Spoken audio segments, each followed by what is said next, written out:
चौपाल में मुख्यमंत्री भजनलाल शर्मा पहुंचे हैं। बीड़ा गांव में ग्राम विकास चौपाल कार्यक्रम का सीधा प्रसारण आप देख रहे हैं। मुख्यमंत्री भजनलाल शर्मा उदयपुर में हैं। उदयपुर में मुख्यमंत्री भजनलाल शर्मा ग्राम विकास चौपाल में पहुंचे हैं। जनता से सीधा संवाद करने के लिए पहुंचे हैं। रात्रि विश्राम का कार्यक्रम है।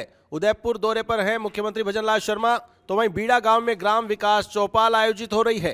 ग्राम विकास चौपाल की सीधी तस्वीर आप अपनी टीवी स्क्रीन पर देख पा रहे हैं।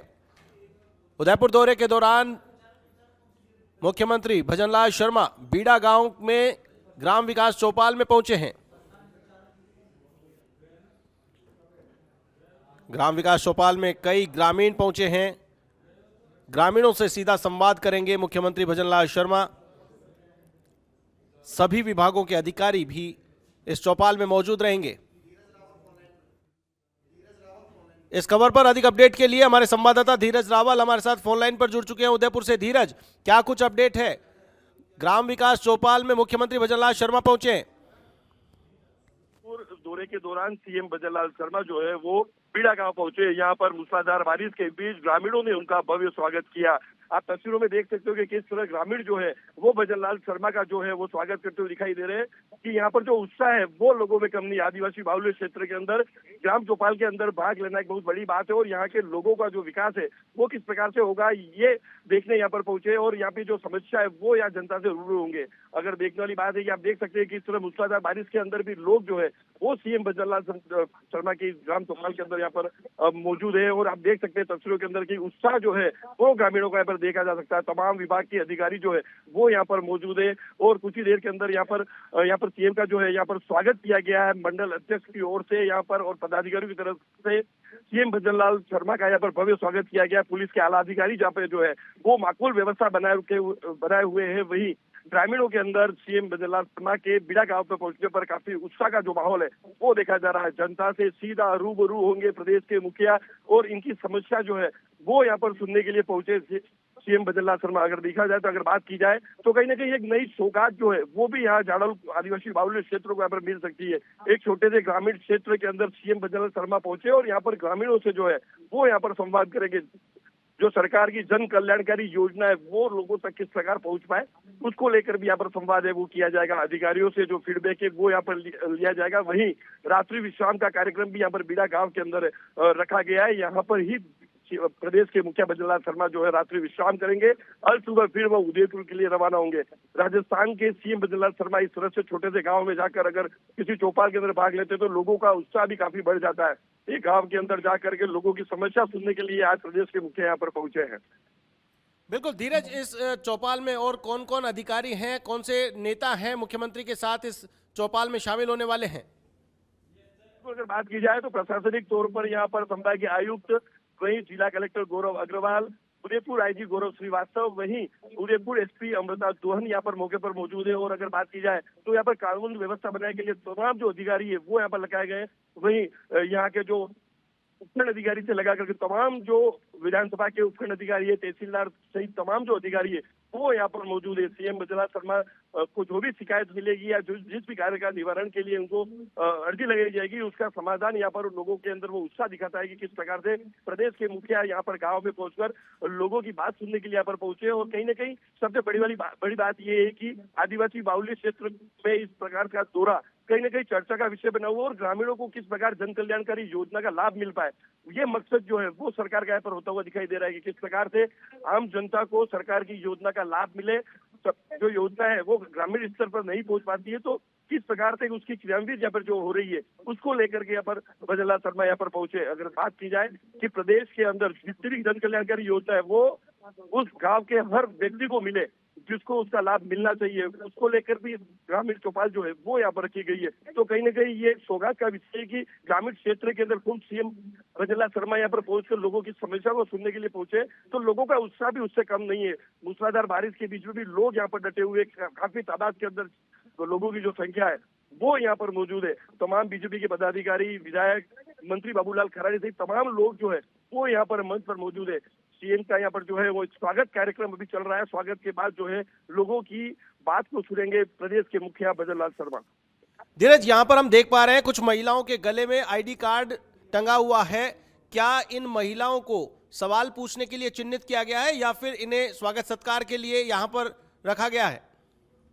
यहाँ पर जो ग्रामीण चौपाल होनी है, गांव की जो चौपाल होने वाली है, यहाँ पर जो हॉल है वो यहाँ पर पूरी तरह से भर चुका है। यहाँ पर जो तो लोगों की जो भीड़ है वो बाहर से दिख रही है। जैसे ही मुख्यमंत्री भजनलाल शर्मा का काफिला जो है वो यहाँ पर पहुंचा तो लोग काफी उत्साहित थे। तो एक एक कर सीएम भजनलाल शर्मा ने सबके साथ में यहाँ पर संवाद किया गया, सबसे मुलाकात की और मुलाकात करते हुए वो ग्रामीण चौपाल के अंदर पहुंचे। यहाँ पर मंत्रोच्चार के साथ में जो है उस कार्यक्रम की शुरुआत जो है वो यहाँ पर अभी की जा रही है। काफी तादाद के अंदर लोग जो है वो यहाँ पर सीएम भजनलाल शर्मा से एक झलक पाने के लिए यहाँ पर पहुंचे। वही सरकार की अगर बात की जाए तो सरकार की जितनी योजना है वो आम जन तक कैसे पहुंचे वो यहाँ पर मौजूद है। वही अगर बात की जाए तो यहाँ के उदयपुर शहर के जिलाध्यक्ष गजपाल सिंह मौजूद है, उदयपुर ग्रामीण के पुष्कर तेली जो है वो मौजूद है, खेरवड़ा मंडल सहित तमाम लोग जो है वो यहाँ पर मौजूद है। बिल्कुल धीरज, यहाँ पर गांव के जो लोग शिकायत करने वाले हैं या फिर अपनी समस्याएं मुख्यमंत्री के सामने रखने वाले हैं, उन्हें चिन्हित कर लिया गया है या फिर कोई भी गांव का व्यक्ति खड़ा होकर मुख्यमंत्री को अपनी बात, अपनी पीड़ा, अपनी समस्या बता पाएगा?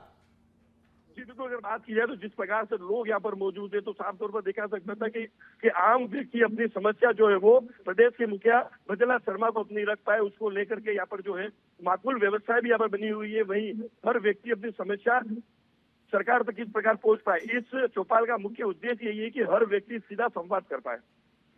बिल्कुल धीरज, इस चौपाल का जो क्राइटेरिया है केवल एक बीड़ा गांव तक सीमित रखा गया है या फिर पंचायत समिति या जिला पूरा या उदयपुर के लोग आकर के कर सकते हैं या सिर्फ इसी बीड़ा गांव के जो लोग हैं वही मुख्यमंत्री से अपनी समस्याएं कह सकते हैं? ये अगर बात की जाए तो सरकार की ये जो योजना है जन जन तक पहुंचे, उसके लिए गांव गांव के अंदर जो ये चौपाल है वो यहाँ पर लगाई जाती है, जिसमें जिला कलेक्टर द्वारा हर गांव के अंदर ये चौपाल लगाई जाती है। लेकिन ये आदिवासी इलाके के अंदर सबसे बड़ी बात होगी और सरकार की जो एक जन कल्याणकारी योजना आम व्यक्ति तक पहुंचाने के लिए जो एक बात की जाए तो कहीं ना कहीं सरकार ग्रामीण के हर तबके तक लोगों को पहुंचा जाती है और उनको उस सरकार की योजना को आम जनता तक पहुंचाने के लिए एक अहम बात जो है वो यहाँ पर नजर आती है कि किस तरह से प्रदेश के मुखिया जो है वो ग्रामीण क्षेत्र के अंदर पहुंचते और यहाँ पर पहुंचकर लोगों की समस्या सुनते तो कहीं ना कहीं लोगों को उसका लाभ जरूर मिलेगा। कहीं ना कहीं अगर बात की जाए तो अधिकारी भी जो है वो यहाँ पर तमाम लोग मौजूद है, तो किस प्रकार से लोगों को उसकी जो समस्या है उसका समाधान हो पाए, योजना का लाभ मिल पाए। क्योंकि कई बार अपन में देखने में आ जाता है कि हर व्यक्ति खुलकर सामने नहीं आ पाता है तो वह उस योजना से वंचित हो जाता है। कहीं ना कहीं ये सरकार की जो योजना है वो लोगों तक पहुंच पाए, उसके लिए ये जो सरकार अभियान चला रही है। तो अपन ने देखा होगा कि पिछली बार भी कई जगह पर जो है रात्रि चौपाल के अंदर प्रदेश के मुखिया पहुंचे थे, तो कहीं ना कहीं आदिवासी बाहुल्य क्षेत्र के अंदर इस प्रकार की रात्रि चौपाल में पहुंचता तो कहीं ना कहीं लोगों के अंदर भी एक उत्साह बना हुआ है। काफी भारी बारिश के अंदर भी लोग यहाँ पर जो है वो भजनलाल शर्मा को यहाँ पर उसके संबोधन को सुनने के लिए यहाँ पर मौजूद है। वहीं कई ग्रामीण क्षेत्र के लोग हैं, जाडौल विधानसभा सहित आसपास के लोग भी यहाँ पर जो है वो यहाँ पर पहुंचे अपनी समस्या को लेकर। तो कहीं ना कहीं देखा जाता है कि सरकार की जन कल्याणकारी योजना को आम जन तक पहुंचाने के लिए सरकार हर प्रयास जो है वो यहाँ पर कर रही है। बने रहे। तो ये थे हमारे उदयपुर संवाददाता धीरज रावल जो बता रहे थे मुख्यमंत्री ग्राम विकास चौपाल में पहुंचे। सीधी तस्वीरें आप देख पा रहे हैं, मुख्यमंत्री ग्रामीणों के बीच पहुंच चुके हैं और ग्रामीणों से अभिवादन स्वीकार कर रहे हैं। सीधी तस्वीरें आप देख रहे हैं, ग्रामीणों के बीच पहुंचे हैं मुख्यमंत्री भजनलाल शर्मा। उदयपुर दौरे के दौरान बीड़ा गांव में ग्राम विकास चौपाल का आयोजन हो रहा है और ग्राम विकास चौपाल की सीधी तस्वीरें आप अपनी टीवी स्क्रीन पर देख पा रहे हैं। ग्रामीणों से सीधा संवाद करने के लिए बीड़ा गांव में ग्राम विकास चौपाल आयोजित की गई है। मुख्यमंत्री भजनलाल शर्मा इस चौपाल में पहुंचे हैं ग्रामीणों से सीधा संवाद करने के लिए। ग्राम विकास चौपाल में मुख्यमंत्री भजनलाल शर्मा, सीधी तस्वीरें आप अपनी टीवी स्क्रीन पर देख पा रहे हैं। ग्राम बीड़ा से ग्राम विकास चौपाल की ये तस्वीरें जहां पर मुख्यमंत्री भजनलाल शर्मा ग्रामीणों के बीच पहुंच चुके हैं और अब से कुछ देर बाद ग्रामीणों की समस्याएं सुनेंगे, उनका त्वरित समाधान मौके पर ही संबंधित अधिकारियों को निर्देश देते मुख्यमंत्री भजनलाल शर्मा नजर आएंगे। तो वहीं स्थानीय संस्कृति परंपरा के अनुसार मुख्यमंत्री का स्वागत करते हुए ग्रामीण, सीधी तस्वीरें आप अपनी टीवी स्क्रीन पर देख पा रहे हैं।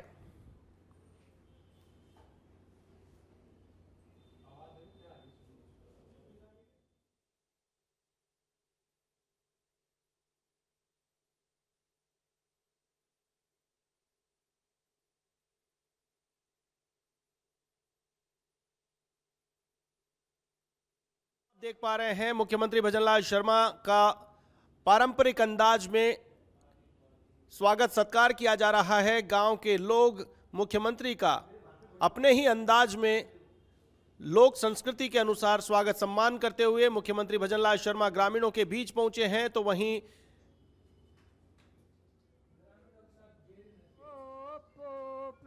वहां के लोकगीत और लोक नृत्यों का आनंद लेते हुए लोकगीत और लोक नृत्य से मुख्यमंत्री का स्वागत सत्कार करते हुए ग्रामीण, सीधी तस्वीर आप अपने टीवी स्क्रीन पर देख पा रहे हैं।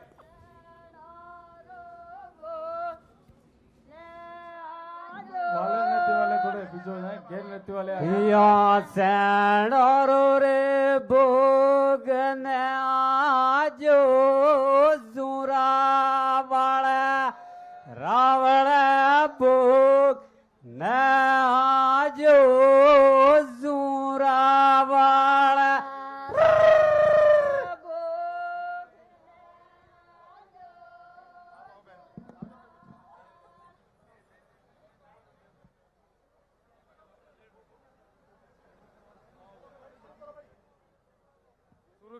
शुरू कर दें, गैर नृत्य शुरू करें।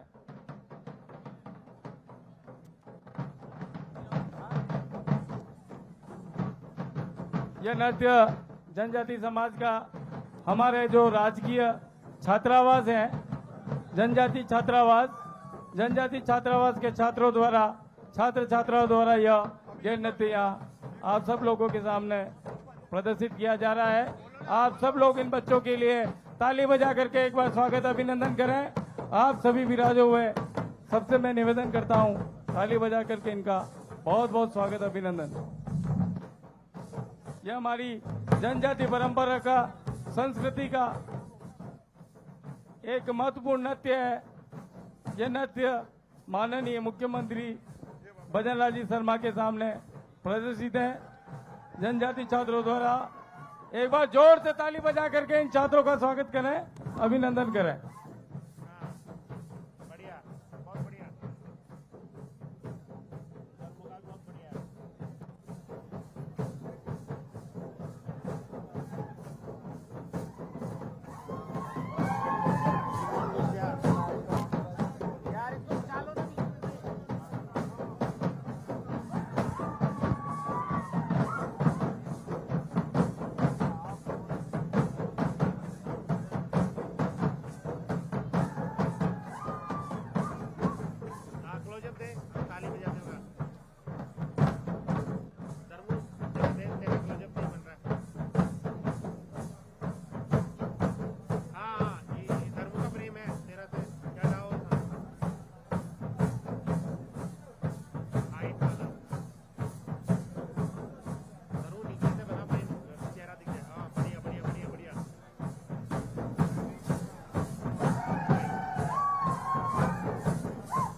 हमारे बीच में आदरणीय भजनलाल जी शर्मा राजस्थान सरकार के मुखिया पधार चुके हैं। एक बार जोरदार ताली बजा करके स्वागत। सभी कलाकारों को धन्यवाद। आप सब विराजे अपने स्थान पर। अब मैं माननीय मुख्यमंत्री महोदय का इस परम पवित्र धरती पर, वीरों के बलिदान की धरती, महाराणा प्रताप की धरती, झालामान की धरती, हरिहर भगवान की धरती, कमलनाथ की धरती, यह धरती सांडोल माता की, चंद्रवास महादेव की धरती पर मैं आपका बहुत बहुत स्वागत अभिनंदन करता हूं। स्वागत के क्रम में मैं आमंत्रित कर रहा हूं साभा और उपरना तस्वीर स्मृति चिन्ह भेंट करने के लिए हमारे बीच में आदरणीय बाबूलाल जी खराड़ी कैबिनेट मंत्री पधारे, राजराणा गुणवंत सिंह जी झाला, पुष्कर जी तेली और भंवर सिंह जी पंवार, आप सब पधारे और माननीय मुख्यमंत्री महोदय का साभा, उपरना और तस्वीर बैठ करके आप स्वागत अभिनंदन करें। अरे आराम से। स्वागत अभिनंदन के लिए मैं माननीय मुख्यमंत्री महोदय का स्वागत, बहुत बहुत अभिनंदन। एक बार ताली बजा करके स्वागत करें। स्वागत के अगले क्रम में मैं जिनको आमंत्रित कर रहा हूं, धनुष तीर के लिए जनजाति समाज से लक्ष्मी लाल जी डामोर, इनकी टीम आए और धनुष तीर लेकर के स्वागत अभिनंदन करें। एक माननीय मुख्यमंत्री महोदय को तस्वीर भेंट धन्यवाद आभार प्रदर्शित कर रहे हैं, क्योंकि राज राणा साहब, गुणवंत सिंह झाला 3 बार के हमारे पूर्व जिला अध्यक्ष जी हैं, भंवर सिंह जी, और आपको धन्यवाद। आपने ऐतिहासिक काम हमारी इस विधानसभा में दिए, उसके लिए बहुत बहुत धन्यवाद मुख्यमंत्री महोदय का। ऐतिहासिक कार्यों की धन्यवाद का एक वाचन पत्र दिया जा रहा है। अब मैं धनुष तीर के लिए आ जाए, जिनको बताया गया है धनुष तीर लेकर के माननीय मुख्यमंत्री महोदय का। जनजाति समाज के 5 बंधु, बंसीलाल जी 5 जने हैं, 5 जने सर, बंसीलाल जी, दूलाराम जी, मुकेश जी आ जाए, और लक्ष्मीलाल जी जल्दी आ, शीघ्र आए और धनुष तीर बैठ कर आगे की तरफ आए। माननीय मुख्यमंत्री महोदय का धनुष तीर बैठ करके स्वागत अभिनंदन किया जा रहा है। इसी स्वागत के क्रम में माननीय मुख्यमंत्री जी का बड़ी माला से 21 किलो की माला स्वागत करने के लिए मैं 5 मंडल अध्यक्ष लाल सिंह जी, इन सबको मैं आमंत्रित कर रहा हूं। महामंत्री पंकज जी, निर्मल जी शीघ्र आए और बड़ी माला से स्वागत करें। 5 मंडल अध्यक्ष और महामंत्री पंकज जी, निर्मल जी आए, शीघ्र करें। भावुक जी, आदरणीय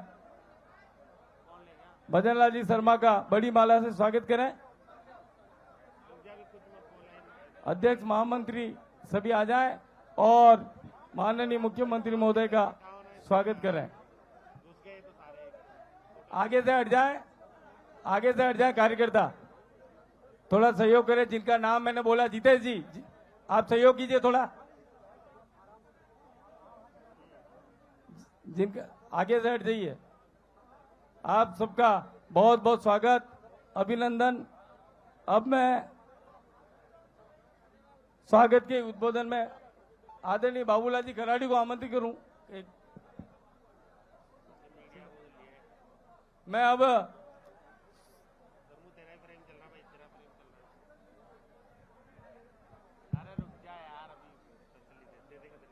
भारत माता की, भारत माता की।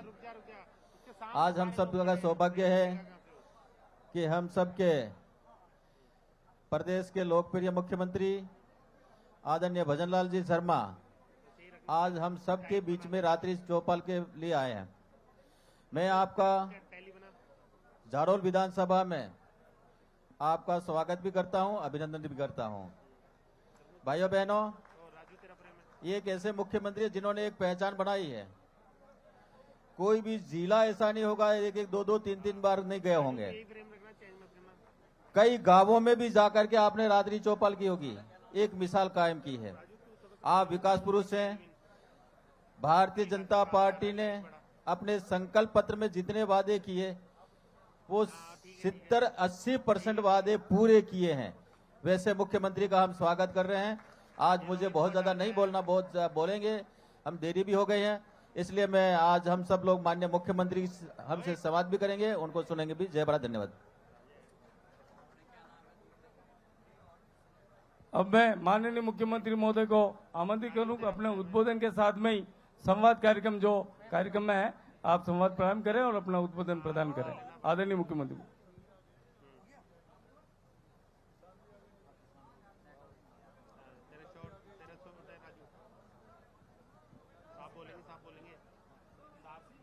सभी हैं।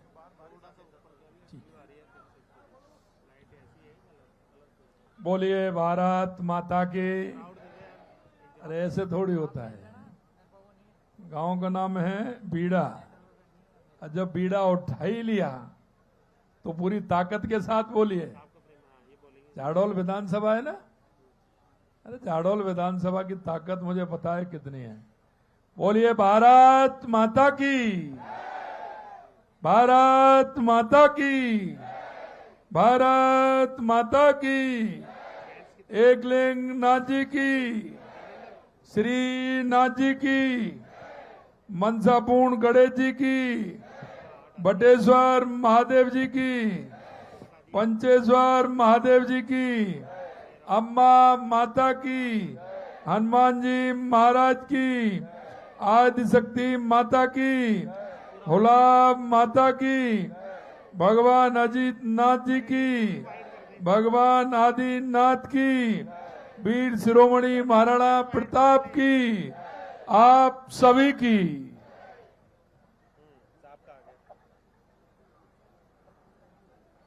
आज के इस झाड़ौल विधानसभा के बीड़ा गांव के रात्रि चौपाल में मंच पर विराजमान आपके अपने ही लोक लाडले विधायक,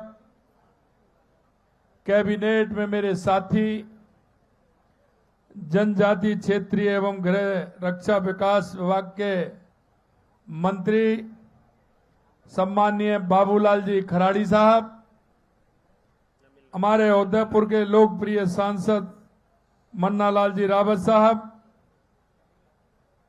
राजस्थान सरकार के मुख्य सचिव श्री बी श्रीनिवास जी, विधायक गोगुंदा प्रताप लाल जी, देहात के जिला अध्यक्ष पुष्कर जी तेली, पूर्व देहात के जिला अध्यक्ष गुणवंत सिंह जी झाला साहब, जिले के प्रभारी मोतीलाल जी मीणा साहब, मंडल के अध्यक्ष शंकरलाल जी गायरी साहब, पूर्व जिला अध्यक्ष भंवर सिंह जी पवार साहब, पूर्व पंचायत समिति सदस्य श्री विश्व विजय सिंह जी झाला साहब और इस गांव के सभी मेरे पूजा योग बुजुर्गों, नौजवान दोस्तों, मेरी माता बहनों, किसान भाइयों, युवा साथियों, मैं बहुत ही सौभाग्यशाली हूं कि झाड़ौल विधानसभा के बीड़ा गांव के आप सभी के दर्शन करने का मुझे लाभ मिला है। काफी समय से मैं झाड़ौल विधानसभा आने की मेरे मन की इच्छा थी।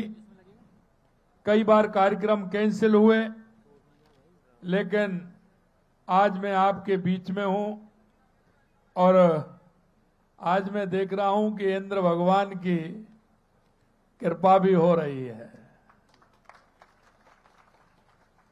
मैं जब जैसे ही उदयपुर एयरपोर्ट पर आया तो बारिश हो रही थी। मैं कार्यक्रम में पहुंचा, वहां से निकला, जैसे ही बारिश प्रारंभ हो गई।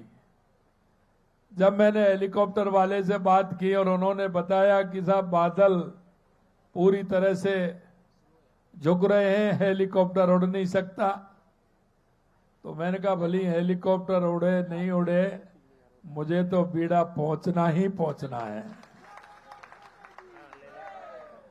और मैं देख रहा हूं कि भगवान बंसी वाले की कृपा हो रही है, क्योंकि मित्रों मैं जानता हूं ये क्षेत्र पशुपालन और खेती का क्षेत्र है। ये क्षेत्र में पता है छोटी छोटी जोत वाले किसानों का क्षेत्र है, और जब बारिश होती है तो किसानों का चेहरा खिल जाता है। आज मैं देख रहा हूं कि सभी के चेहरे खिले हुए हैं, क्योंकि मैया तो बरसे भले राम करे सो हो है। यही कहावत है ना हमारी। बारिश अच्छी आती है तो उससे समृद्धि भी आती है। और मैं किसानों के बीच में, हमारी माता बहनों के बीच में, पशु पालकों के बीच में, मजदूर भाइयों के बीच में और मेरे युवा भाई बहनों के बीच में मैं आया हूं, क्योंकि देश के यशस्वी प्रधानमंत्री नरेंद्र मोदी जी कहते हैं कि देश के अंदर 4 जातियां हैं, 4 जातियां हैं। अगर उनका भला होगा तो मेरे गांव का भला होगा, मेरी तहसील का भला होगा, मेरी विधानसभा का भला होगा, मेरे जिले का भला होगा, मेरे प्रदेश का भला होगा, मेरे देश का भला होगा। मित्रों, ये हमें समझना होगा, क्योंकि इस वोट की राजनीति ने 70 साल में लोगों को जातियों में विभाजित कर दिया था। वोट की राजनीति ने एक दूसरे के प्रति नाराजगी प्रकट करा दी थी। मैं आपसे यही कहना चाहता हूं, हमारे देश के यशस्वी प्रधानमंत्री नरेंद्र मोदी जी के नेतृत्व में जो उन्होंने 4 जातियां बताई हैं,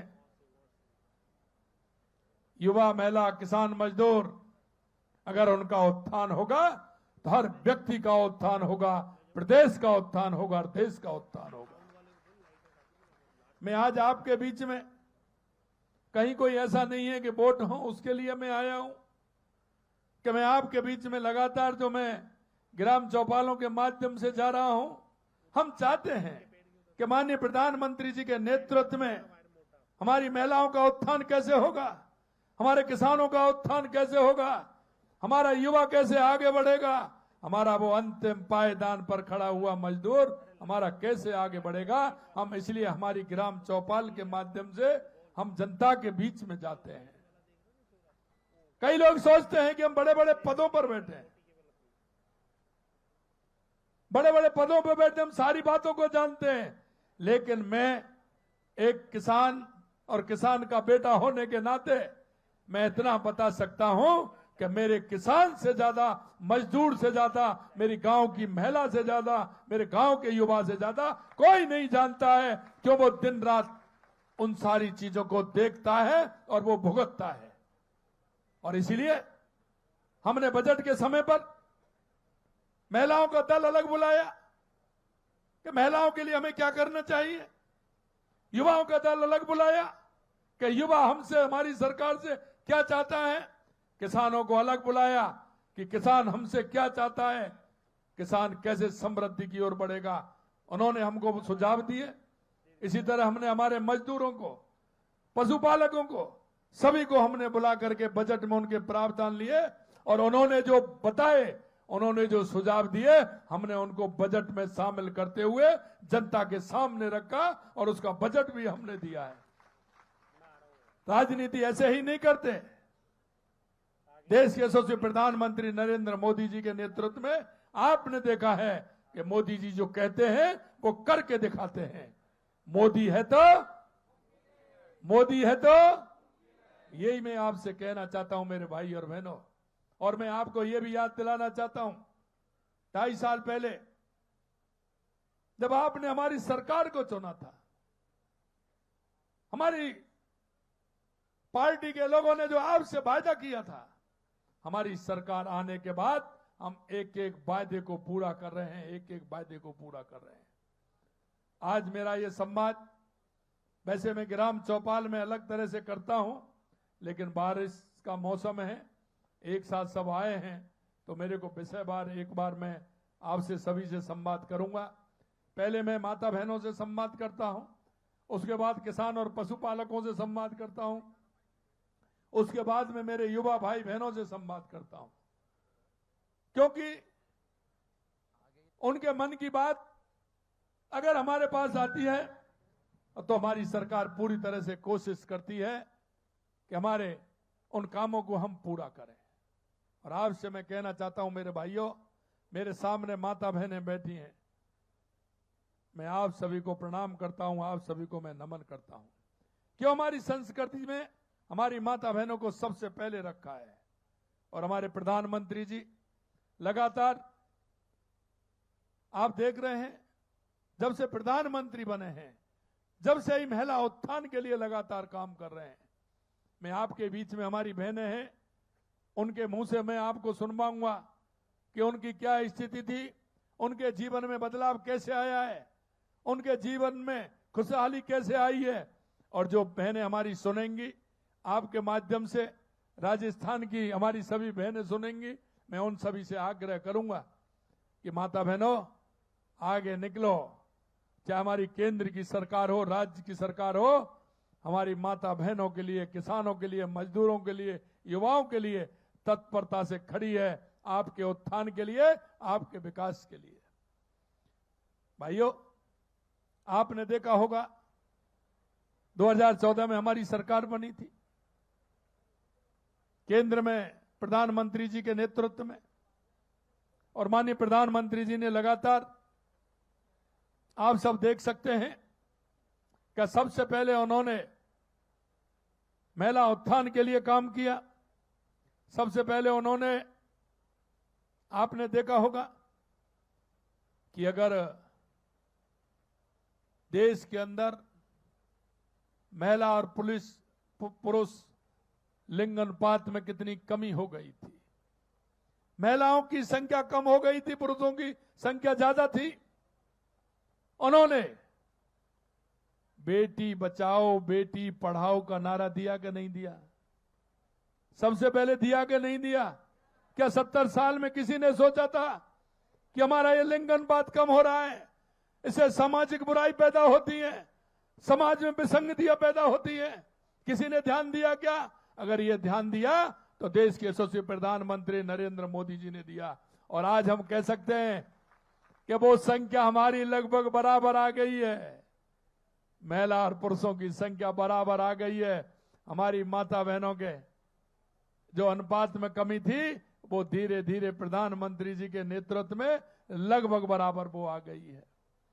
मैं आपसे कहना चाहता हूं, आप सब गांव के, मैं भी गांव से आता हूं और मैंने देखा है गांव में किस तरह का काम होता था।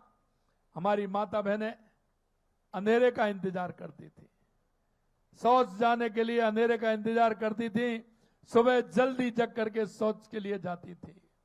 कितनी बड़ी पीड़ा होती थी उनको। क्या माता बहनों की इस पीड़ा को किसी ने ध्यान दिया? अगर ध्यान दिया तो देश के यशस्वी प्रधानमंत्री नरेंद्र मोदी जी ने दिया। क्या इससे पहले वो पीड़ा नहीं थी? जो सरकार थी उन सरकारों को ध्यान देना चाहिए कि नहीं देना चाहिए था? लेकिन किसी ने ध्यान नहीं दिया। घर घर शौचालय बनवा करके माता बहनों को सम्मान दिया तो देश के यशस्वी प्रधानमंत्री नरेंद्र मोदी ने दिया। आप कहोगे और भी है। ये बारिश का मौसम चल रहा है, इसमें जब माता बहनें खाना बनाती थी तो कैसी दिक्कत आती थी? आती थी कि नहीं आती थी? ईंधन को लाते थे कहीं से, जंगल से बीन करके, और सबसे सुरक्षित जगह में रखते थे, नहीं रखते थे? कहीं गीला नहीं हो जाए। खाना कैसे बनाएंगे, खाना कैसे बनेगा? होता था कि नहीं होता था? माता बहनें मेरी बुजुर्ग बैठी है, होता था कि नहीं होता था? आप कैसी व्यवस्था करती थी? करती थी कि नहीं करती थी? ईंधन गीला हो जाता था, फिर कंडे से काम चलाती थी। चलाती थी कि नहीं चलाती थी? कभी कभी तो ऐसा होता था कि ईंधन गीला हो जाता था, अब चपाती नहीं बन पाती थी, चूल्हा नहीं जल पाता था, तो कंडा में लगा करके और वो बाटी बनाती थी कि नहीं बनाती थी? उसी को खाती थी कि नहीं खाती? इतना काम होता था। और अगर चूल्हा जला भी लेती थी तो फूंक देते कितनी परेशानी आती थी। वो फूकनी में फूंक देते थे, फूकनी बोलते हैं ना, क्या बोलते हैं तुम्हारे यहाँ? है घूंगरी है तो फूकड़ी, उंगली, तो उसमें फूंक देते क्या स्थिति होती थी? कितने आंख में आंसू आता था और उसमें धुआं जाता था, जाता नहीं जाता था? तो इससे मुक्ति किसने दिलाई? किसने दिलाई? किसने दिलाई? तो गैस का सिलेंडर देके इसकी अगर मुक्ति दिलाई तो प्रधानमंत्री जी ने दिलाई। और मैं कभी कभी यह भी देखता था, क्यों, मैं तो आपका जैसा ही गांव है, माता बहनें खाना बना के दोपहर में चौका बर्तन कर देती थी, उस पर कर देती थी ना, चूल्हा पे साफ करके उसकी राख निकाल के उस पर लगा देती थी, पोछा वगैरह लगा करके, पोता लगा करके। और जब भी कोई रिश्तेदार आ जाता था तो आपको मन ही मन में क्या होती कि अभी तो पोता लगाया है, अभी चौका लगाया, अभी ये और आ गया, चाय और बनानी पड़ेगी। होता था कि नहीं होता था? अब आप क्या करती हैं? आता नहीं, उससे पहले तो चाय बन जाती है, तुरंत गैस चलाई और चाय बना दी। ये फायदा किसने दिया? किसने दिया? तो ये प्रधानमंत्री जी के नेतृत्व में हमारे उज्ज्वला के माध्यम से जो गैस की टंकी मिली है वो माननीय प्रधानमंत्री जी ने दी। मैं आपको वो बातें बता रहा हूं जो महिला उत्थान के लिए, महिलाओं की परेशानी देखते हुए प्रधानमंत्री जी ने काम किया। अब एक बात और बताइए मेरे को, पानी कहां से लाते थे तुम? हैं? कुएं से लाते थे ना? कुएं से और वहां से पानी लाते कि नहीं लाते? और सिर पर कितने मटके होते थे? कम से कम थे 2 तो। अगर कोई ज्यादा परिवार वाला होता था तो किसी बहन से कहते थे एक और रख दे मेरे ऊपर, 3 लाते थे कि नहीं लाते थे? 3 लाते थे ना? तो और कोई बड़ा परिवार होता था तो एक बहन तो उसी में लगी रहती थी, पानी लाने में परेशानी होती थी ना। अब घर घर नल लगवा करके ये काम फायदा किसने दिया है? ये किसने किया? ये किसने किया? किया कि नहीं किया? प्रधानमंत्री जी ने। अब माता बहनों मैं आपसे यही कहना चाहता हूं, और अब भी लगातार प्रधानमंत्री जी माता बहनों की चिंता करते हैं। अभी आपने देखा हमारी बहनें हैं बैठी हैं, इनकी साइकिल कौन देता है? छोटी बेटियों को 10वीं तक को साइकिल कौन देता है? मोदी जी देते हैं। 12वीं कर लेते हैं तो स्कूटी कौन देता है? अगर उनकी पढ़ाई का फीस कौन देता है? उनकी पढ़ाई की किताब कौन देता है? अब बताइए, अभी तो कल मैंने 250 करोड़ रुपए 40 लाख विद्यार्थियों को कल ही ड्रेस के लिए डीबीटी की है जो उनके खाते में पहुंच गई। अब ड्रेस भी मोदी जी देते हैं। अब आप माता बहनों बताओ मेरे लिए कि कितना काम माननीय प्रधानमंत्री जी ने माता बहनों के लिए किया है। अब आइए, इलाज फ्री होता है।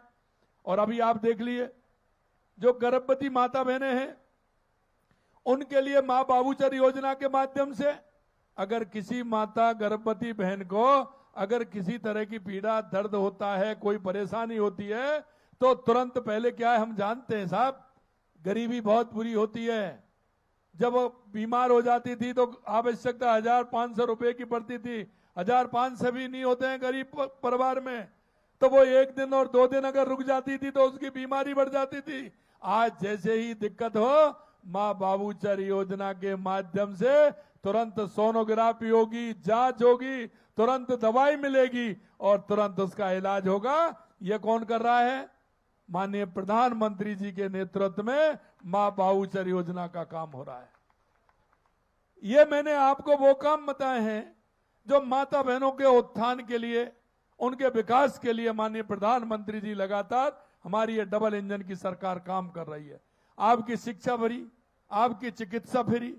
अब आप देखिए, अब एक बात बताइए, आपके कितनी बहनों के पास जो, क्योंकि हमारा किसान का और पशुपालन का काम होता है, तो गाय भैंस किसके पास है? हाथ खड़ा करेंगे। यहां तो सभी के पास है, अधिकतर के पास गाय भैंस है। और गाय भैंसों की कौन करता है? कौन करता है? हाथ खड़ा करो जो माता बहनें करती हैं वो। हाँ, मुझे पता है, मैं जानता हूं।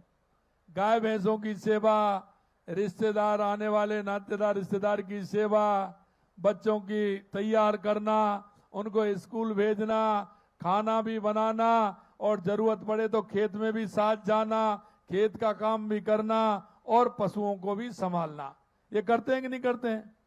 और पशुओं की करते भी हैं, दूध भी निकालते हैं और उनको चाय पीने के लिए देते हैं। अब आपको चाय मिलती है कि नहीं मिलती है भाई? कौन देता है चाय आपको? कौन देता है? यही देती है ना माता बहनें, बना करके देती है। मुझे पता है सबसे बाद में सोती हैं और सबसे पहले जगती हैं। जगती है कि नहीं जगती हैं? सबसे पहले जगती हैं, फिर गाय भैंस को चारा डालती हैं।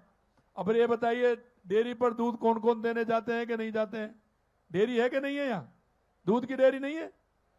है तो दूध देने जाते हैं कि नहीं जाते हैं? कितने लोग जाते हैं? क्यों भाई? ये भी हमारे आर्थिक समृद्धि का काम है। आप पुरुष जाते हैं तो पुरुष हाथ करिए, कौन कौन जाते हैं? अरे पुरुष तो खूब जाते हैं। अब आपको मैं बताना चाहता हूं, ये इसलिए नहीं बता रहे हैं, ये मैं बताना चाहता हूं आपके, जब आप हाथ खड़े हो जाएंगे। ऐसा है, उसमें हमें पता है कि पुरुष करते हैं, हाथ बटाते होंगे, लेकिन सबसे ज्यादा कौन करता है? माता बहनें करती है कि नहीं करती हैं?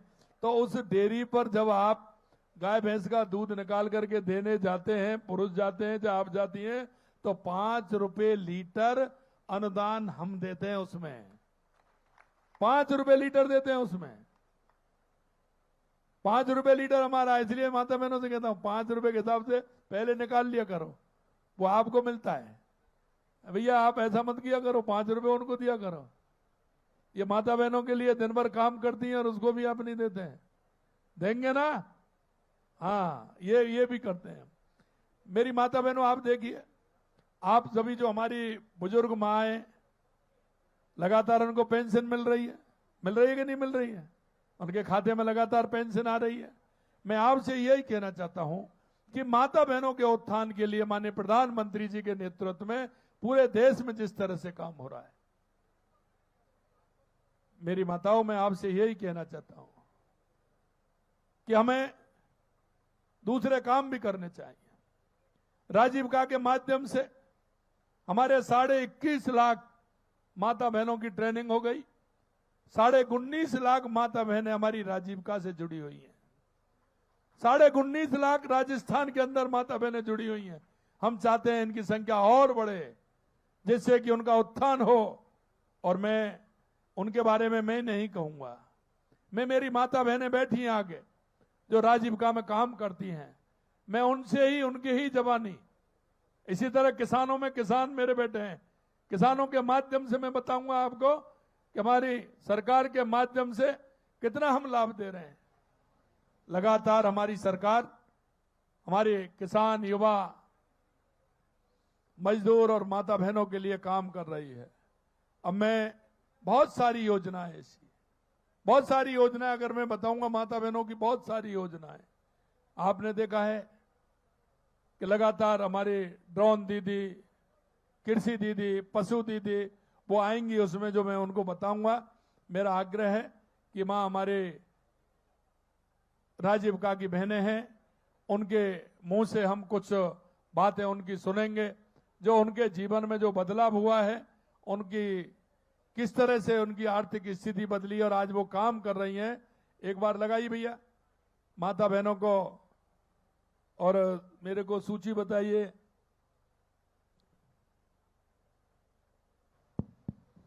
मैं सबसे पहले बहन गायत्री सुथार, गायत्री जी, हाँ नमस्ते, बताइए।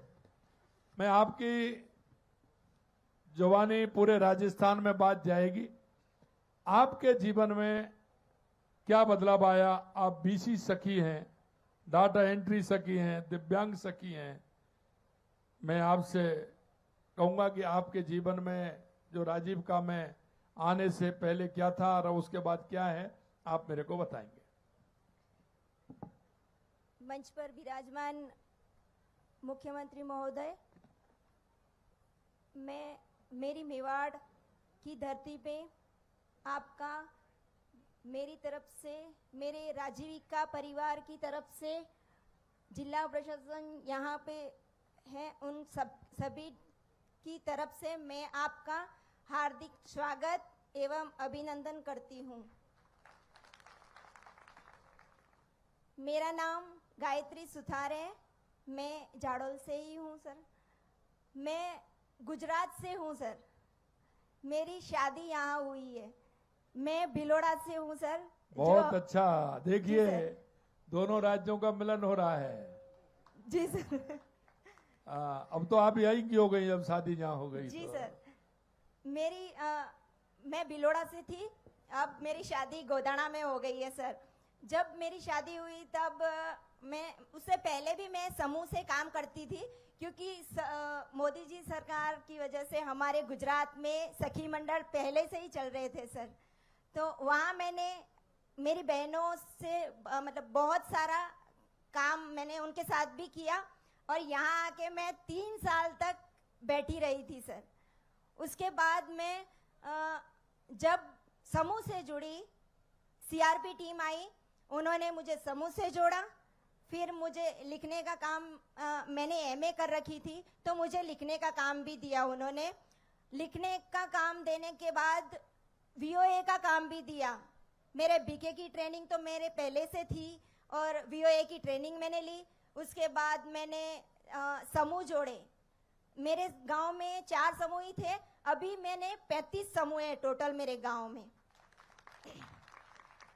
उसके बाद समूह में लिखने का काम तो कर ही थी, उसके साथ भी मैं पार्लर का भी करती थी सर। तो साथ साथ पार्लर का भी, हमारी महिलाओं को सजने का भी बहुत शौक होता है सर, तो उनको सजाने का काम भी करती थी। तो अब गुजरात और राजस्थान 2 जगह से मेरे कांटेक्ट होने लग गए। तो मैं पार्लर का करते करते मैं जो ऑनलाइन का काम है, ऑनलाइन का जो सारा काम कपड़ों का करती थी, डिजिटल मार्केटिंग का, तो उसमें मेरे गुजरात और राजस्थान दोनों की तरफ से लोग आने लगी, तो मैंने उसमें भी मेरे इनकम होने लगी थी। उसके बाद मैं मीटिंग में गई तो सर ने बताया कि पुनर्वसन सखी का एक आया है, उसमें आप काम करोगे क्या? मैंने कहा सर मुझे दिव्यांग सखी का कोई नॉलेज नहीं है, पर कैसे करूंगी मैं काम? तो सर ने बोला आपको ट्रेनिंग दी जाएगी, आपको जयपुर भेजा जाएगा। मैंने कहा मैं गुजरात भी अकेली नहीं जा पाती हूँ, तो ट्रेनिंग में कैसे जाऊंगी? फिर सर ने बोला नहीं, आपके साथ और भी महिलाएं जाएंगी, तो जयपुर जाके ट्रेनिंग करके आ जाओ, फिर आके काम करना है, अगर समझ में आए तो काम करना है, नहीं तो नहीं करना है। मैंने कहा ठीक है सर। फिर ट्रेनिंग में जाके आई, उसके बाद मैंने काम शुरू किया तो गायत्री कौन है किसी को नहीं पता था सर। फिर कि कौन है ये, कि राजीविका दीदी से आती है, ये समूह में जुड़ी है, सब आसपास के गांव वाले, मतलब पूरा झाड़ोल ब्लॉक देखते थे सर। तो कौन है? तो दिव्यांग सखी है। तो दिव्यांग सखी होता क्या है? फिर बोला राजीविका ने समूह जोड़े हैं कि जो दिव्यांग लोग होते हैं उनकी सहायता के लिए काम कर रही है। तो ठीक है। फिर हमारे सारे जो विभाग थे वो उनके साथ हम काम करने लगे। आंगनवाड़ी है, जो चिकित्सा विभाग है, उनके सबके कांटेक्ट नंबर हमने ले रखे। अब जब भी काम होता तो वो कौन है, वो राजीविका दीदी वाली है ना, वो मेडिकल बना देगी आपका। हाँ, वो राजीविका दीदी वाली गायत्री दीदी है, वो आपका बस पास बना देगी। ऐसे करके हमने, हमारे जो दिव्यांग लोग थे उनके हमने 150 समूह यहाँ पे बनाए थे। 150 समूह बनाने के बाद उसके बाद फिर प्रोजेक्ट पूरा हो गया सर। अब क्या करें? अब सर्टिफिकेट सारे उधर के थे, तो RSCIT करनी थी, क्योंकि जो डेटा सखी का काम था उसके लिए डेटा ऑपरेटर का काम होता है। अब वो ही नहीं आएगा तो कैसे काम करोगे? फिर डेटा एंट्री का मैंने सीखा RSCIT से। उसके बाद मैंने मेरा जो भी आधार कार्ड वगैरह थे वो सारे चेंज करवा के और मैंने यहाँ के बनवाए। मूल निवास भी बनवाना पड़ा क्योंकि मैं गुजरात से थी, तो मूल निवास जरूरी है सर। उसके बाद मैंने डेटा सखी का काम किया सर। मैं डेटा सखी के काम से सारा पूरे ब्लॉक का मेरे पे काम, मतलब सर देते थे कि आप अच्छा काम करते हो दीदी, तो आप काम कर लो। तो मुझे MT भी बना दिया। MT बनाने के बाद आज मैं इतना मतलब आराम से रहती हूँ, सब महिलाओं के साथ भी जाती हूँ, बहुत कुछ बताना भी है। और आज इंद्रदेव भी, मतलब बारिश भी इतनी अच्छी सी हो रही है, महिलाएं भी आज आके बैठी है, और मैं आज यहाँ आई हूँ ना, मैं सच में बहुत खुश हूँ सर। मुझे इतनी खुशी हो रही है ना। मैं मोदी जी को भी मिलने गई थी, उस टाइम मुझे मिलने का मौका नहीं मिला था, बट यहाँ पे आई, आज आपको मिलने का मौका मिल रहा है। वो हमारे राजीविका की देन है, क्योंकि राजीविका में जुड़ने से मैं आज आपके सामने यहाँ बैठी हूँ। आज मैं लखपति दीदी कहलाती हूँ। सब बोलते हैं हाँ ये पता नहीं कितना पैसा कमाती है, इतना कहाँ से लाती है। हाँ, हमारे मोदी जी ने इतनी सुविधाएं दे रखी है हमको कि हमको कहीं पैसा भी खर्च नहीं करना पड़ता है, क्योंकि बटन दबाया और गैस चालू, लेके आओ, बस खाना बनाओ और फ्री। फिर कहीं भी काम पे जाना है जा सकते हो। बाकी चूल्हा जलाना पड़ता तो दिक्कत होती थी सर, क्योंकि घंटा 1.5 घंटा तो चूल्हा जलाने में ही हो जाता था सर। आज मैं मेरे खुद का जो अटल पेंशन है वो भी मैंने करवा के रखा है, क्योंकि सर अभी तो हाथ पैर चल रहे हैं, फिर पता नहीं। तो मैंने मेरा अटल पेंशन भी करवा रखा है, मैंने मेरा बीमा भी करवा रखा है, और मेरी जो महिलाएं हैं उनके साथ में मैं बीसी सखी का भी काम करती हूँ सर। आज मैं जयपुर जाती हूँ, 100 महिलाओं को अकेली लेके चली जाती हूँ सर। पहले एक टाइम था मैं खुद अकेली जाने में डरती थी, आज मैं सभी महिलाओं को साथ में लेके, हमारे सर बोलते हैं गायत्री दीदी को बोल दो, वो सबको लेके चली जाएगी, संभाल लेगी सबको। अभी आप कितना कमा लेती हो, कितना आपका महीने में कमा लेती हो, ये बताओ, जिससे कि भाइयों को बहनों को पता लगे। सर बताऊंगी तो सर मेरे इनकम है 8,000। तो मेरे सर मैं अभी मैनेजर पे कार्य कर रही हूँ सर, क्योंकि मेरा काम अच्छा था तो मुझे मैनेजर की पोस्ट दी है अभी। और उसके बाद मैं बीमा सखी का भी काम करती हूँ, जो फ्री टाइम में रहता है मेरा, तो उसमें से मेरे 7,000 रुपये बन जाते हैं सर। और मैं ऑनलाइन का मेरी दीदियों से संपर्क रहता है, तो साड़ी वगैरह बेचना करना 4-5 हजार रुपये उसमें हो जाते हैं। और पार्ट टाइम में पार्लर का भी है घर पे, तो संडे को महिलाओं को बोलती हूँ संडे को मैं फ्री हूँ, आप आ जाओ, फेशियल वैक्स जो भी करवाना। इनका सबका कितना पड़ जाता है महीने में आपका, ये बताइए ना सर 20 से 22 हजार रुपए आराम से मैं लेती हूँ सर। बहुत अच्छा, बहुत अच्छा। देखिए, आपने जो काम प्रारंभ किया उससे पहले आपको क्या परेशानी थी, और आपने उन परेशानियों का इसमें आकर के कौन कौन सी ऐसी परेशानी थी जिनको आपने झेला था, वो भी एक बार बहनों को बताइए, क्योंकि सभी की झिझक होती है। तो एक बार वो भी बताइए, आपके जीवन में पहले क्या था और अब क्या बदलाव हुआ है, ये बताइए। जी सर, परेशानी तो क्योंकि पढ़े लिखे हैं घर में भी, बट परेशानी में आना जाना मेरे बहुत ज़्यादा दिक्कत रहता था, क्योंकि कहीं अकेला आना जाना। अब हस्बैंड साहब छोड़ने आते थे तो वहाँ उतरो, वहाँ से पापा छोड़ने आते थे तो यहाँ आओ, बाकी बीच में फ़ोन हो तो बात करो, नहीं तो दिक्कत ही रहती थी। आज राजीविका से मुझे इतनी हिम्मत मिली है कि मैं अकेली कहीं भी आना जाना हो, किसी से भी लड़ना, क्योंकि सुरक्षा सखी भी की ट्रेनिंग ली है मैंने मार्शल आर्ट का भी थोड़ा सा सिखाया था कुछ, तो उस वजह से हम सशक्त हैं और डरते नहीं है सर किसी से। आज इतनी हिम्मत है। बहुत अच्छा गायत्री जी, बहुत अच्छा। जी सर, सभी का मैं बहुत बहुत धन्यवाद करती हूँ कि आज मुझे यहाँ पे बोलने का मौका मिला, और सभी यहाँ पे जो प्रशासन आया हुआ है उन सभी की तरफ से और मेरे राजीविका दीदियों की तरफ से आपको बहुत बहुत धन्यवाद देना चाहती हूँ सर। Thank you. बहुत अच्छा। आगे हमारी बहनें हैं मीरा देवी।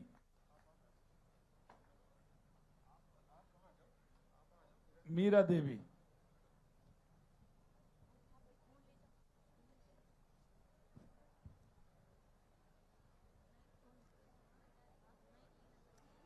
आदरणीय मुख्यमंत्री और मेरे राजीविका से दीदी, सभी को मैं नमस्कार करती हूँ। मेरा नाम है मीरा देवी, गांव माकड़ा देव, तहसील जाडोल, जिला उदयपुर, राज्य राजस्थान। मेरा समूह का गठन हुआ है 2014 में, और उस समूह का नाम है आनंद। उसमें मैं लिखने का काम करती थी, और इस समूह के गठन से पहले मेरी आर्थिक स्थिति बहुत खराब थी। मैं 8वीं पास थी। उसके बाद समूह से जुड़ने के बाद मैंने समूह से लोन लेके और खर्चा करके, और मैंने 10वीं और 12वीं की पढ़ाई की। बहुत अच्छा, बहुत अच्छा। क्योंकि मेरे 100-200 रुपये भी घर देने वाले नहीं थे, मेरे परिवार बिल्कुल गरीब था। पहले सबसे बड़ी मैं ही थी, इसलिए मेरा कोई सहयोग करने वाला नहीं था। तो मैंने राजीविका से जुड़ने से पहले 10वीं और 12वीं पास करके, और राजीविका में 1-2 समूह बने थे, सीआरपी टीम आके, उसके बाद मैंने 16 समूह और बनाए। उसका 16 समूह को मैं ही देख रेख करती हूँ, वो 16 एसएसजी। उसके बाद मैंने पशु सखी की भर्ती थी, उसमें मैं उदयपुर ट्रेनिंग में गई थी। उसका मेरा सिलेक्शन हुआ था। सिलेक्शन के बाद मैंने 2 साल पशु सखी में काम किया था। पशु सखी में काम करने के बाद मैंने खुद ने बकरी पालन किया था। समूह से लोन लेके 40,000 देवगढ़ से मैंने बकरी खरीद के लाके 2 साल मैंने बकरी के साथ काम करके और 1 साल की इनकम मेरे 1,20,000 की इनकम हुई। बहुत बहुत धन्यवाद, बहुत अच्छा। उस पैसे से मेरे ट्यूबवेल करवाई थी, पानी की सुविधा बिल्कुल नहीं थी और पीने के लिए मैं दूसरे कुएं से निकाल के लेके आ रही थी। और मेरे परिवार में 4 सदस्य थे और पढ़ने की लाइट भी नहीं थी। मेरे पति उसके पापा नहीं थे तो बिल्कुल गरीबी स्थिति। वो बकरी पालन करके घर भी नहीं था रहने का। फिर उसके बाद मैंने बहुत मेहनत करके बकरी पालन और उसके साथ मुर्गी पालन भी की और 1 से 7 महीने मुर्गी पालन करके एक मुर्गे की इनकम 1100-1200 में बेचकर मैंने मुर्गी पालन भी 3-4 साल तक की। अभी भी मुर्गी पालन कर रही हूँ।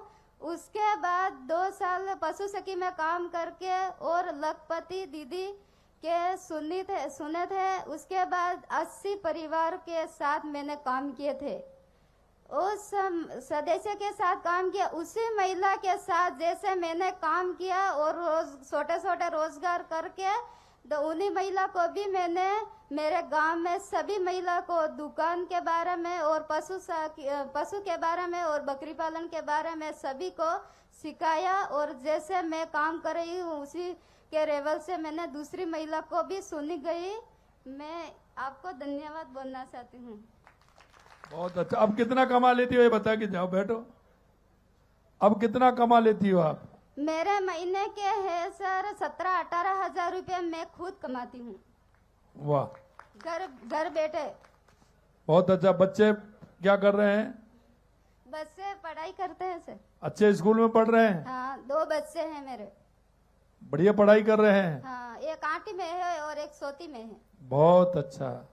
अब आप देखिए, मैं आपके यहाँ की बहनें हैं मित्रों, आप देख रहे हैं। बहन कह रही थी कि मेरे जीवन में कुछ नहीं था, मैं उस गरीबी से निकल करके आई हूं।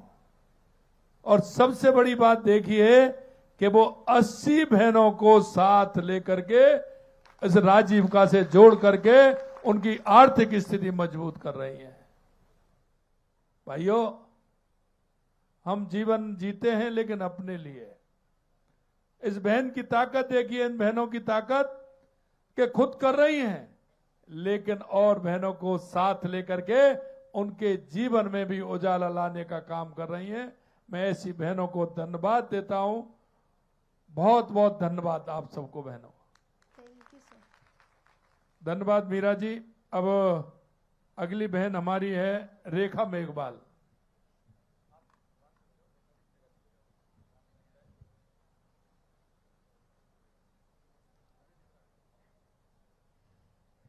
माननीय मुख्यमंत्री जी का हमारे झाड़ोल ब्लॉक में राजीविका परिवार की ओर से और हमारे जिला प्रशासन की ओर से हार्दिक स्वागत एवं अभिनंदन आपका। मेरा नाम रेखा मेघवाल है और मैं 2018 में मैं समूह में जुड़ी थी। समूह में जुड़ने से पहले मेरी स्थिति थी कि मेरे मतलब पियर से ससुराल, ससुराल से पियर, इसके अलावा कोई काम नहीं था, केवल मैं एक गृहिणी थी।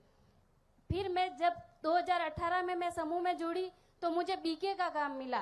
बीके का काम भी जैसे काम मिलते ही मैंने फ्री में काम किया, क्योंकि जुड़ते ही तो पैसे मिले ही नहीं। जब हमारे 3 महीने बाद T1 का पैसा आया तो मुझे 100 रुपए मिलने लगे। 100 रुपए के बाद जब हमारे T1 के पैसे आए 50,000 तो मुझे 150 रुपए मिलने लगे। फिर मैंने बैंक से पता किया, फिर हमने बैंक लोन करवाया। उसके बाद मुझे समूह में 200 रुपए मिलने लगे। फिर मैंने एक्टिव वुमन की ट्रेनिंग की 7 दिन की खेरवाड़ा में, फिर उसमें मुझे 2250 रुपए मिलने लगे। जैसे जैसे पैसे मिलने लगे तो लालच भी बढ़ता रहा कि और भी बड़ा काम करना है मुझे। फिर मैंने जब हमारे रास्ते CLF में हमारे वैकेंसी निकली तो उसमें मैंने क्लस्टर कोऑर्डिनेटर का फॉर्म भरा, तो उसमें मैं सिलेक्ट हुई और 1 महीने का मॉक ग्राउंड मैंने खेरवाड़ा में किया, जबकि मैं एक दिन भी घर से बाहर कभी नहीं जाती थी। तो 1 महीने मैंने अकेली रह के वहां मैंने ट्रेनिंग करी और गांव में आके जब मेरे समूह बने थे, मेरे गांव में 8 ही समूह थे। आज मेरे गांव में 48 समूह हमने बनाए हैं। बहुत अच्छा, बहुत अच्छा। और मैंने 2 साल तक मैंने क्लस्टर कोऑर्डिनेटर का काम किया और क्लस्टर कोऑर्डिनेटर